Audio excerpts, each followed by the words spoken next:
একটা মানুষ কখনো যাচ্ছে না, চিৎকার করতেছে বাঁচাও বাঁচাও বলে, কখনো একটা মানুষ যাচ্ছে না। আমি গিয়ে ওনাকে উদ্ধার করে আজকে সিলেটের ভোলাগঞ্জ সাদা পাথরে একজন পর্যটক গোসল করতে গিয়ে সেখানে পানির স্রোতে ভেসে যায় এবং মরে যাবে যাবে এই অবস্থায় গিয়ে একজন মানুষ উদ্ধার করে নিয়ে আসে। কিন্তু মূল ঘটনা হচ্ছে ওনাকে উদ্ধার করে টেনে টুনে নিয়ে আসার পর এখানে যেই লোকটা হচ্ছে এখানে বসার আসনের জায়গা দেয় বা অবকাশের যে সুযোগটা দেয়, উনি বলল এখানে শোয়ালে নাকি 200 টাকা লাগবে। একজন মানুষ মৃত্যুপথ যাত্রী, তাকে বাঁচানোর জন্য তিনি 200 টাকা দাবি করছেন এবং এটা নিয়ে আসলে অনেক কথা কাটাকাটি হলো। বিস্তারিত আপনারা ভিডিওতে দেখুন। উনি মরে যাবে এই অবস্থা দেখেন, অর্ধেক চোখ, ওনার অর্ধেক চোখ বের হয়ে গেছে। ঠিক সেই মুহূর্তে এই লোকটা ওনার কাছে আমি আপনাদের কাছে ওই লোকের চেহারাটা স্পষ্ট তুলে ধরছি। এই লোকটা 200 টাকা দাবি করলেন। একজন মানুষের জীবন আগে নাকি ওনার 200 টাকা আগে, সেটা আসলে আমার মাথায় আসলো না। তারপরে অনেক এখানে রাখার জন্য নাকি 200 দেওয়া লাগবে। এখান থেকে নিজের জীবন বাজি রেখে হচ্ছে এই লোকটা, উনি সিলেটের, নিজের জীবন বাজি রেখে হচ্ছে উনি বাঁচিয়ে নিয়ে আসছে এখানে রাখার।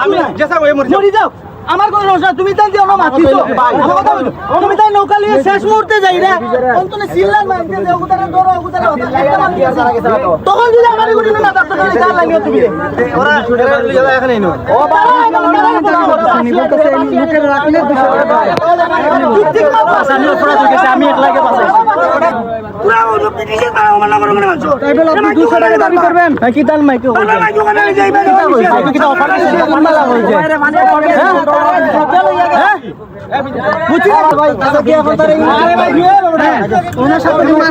তো জানাবেন কি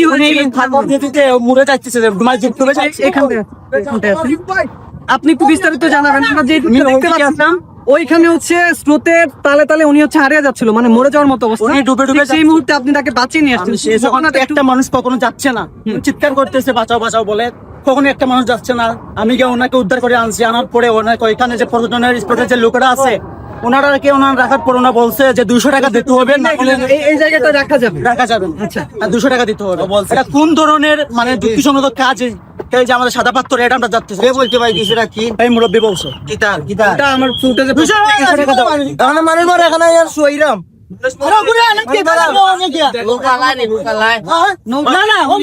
এখন কথা হচ্ছে এই ভিডিও দেখার পর অনেকেই সিলেটিদেরকে দোষারোপ করবেন, সিলেটি মানুষ এই সেই, কিন্তু তাদের অবগতির জন্য একটু জানাচ্ছি, এই লোককে যিনি বাঁচিয়েছেন, নিজের জীবন বাজি রেখে যিনি বাঁচিয়েছেন, তিনিও কিন্তু সিলেটের লোক, সিলেটের স্থানীয় সিলেটি মানুষ, এবং যেই লোকটা টাকা দাবি করেছেন সম্ভবত তিনিও সিলেটের, ভাষায় মনে হচ্ছিল। আপনি বিশ্বের যে কোনো দেশে অবস্থান করলেও আমাদের সাথে স্বল্প মূল্যে হজে যেতে পারবেন।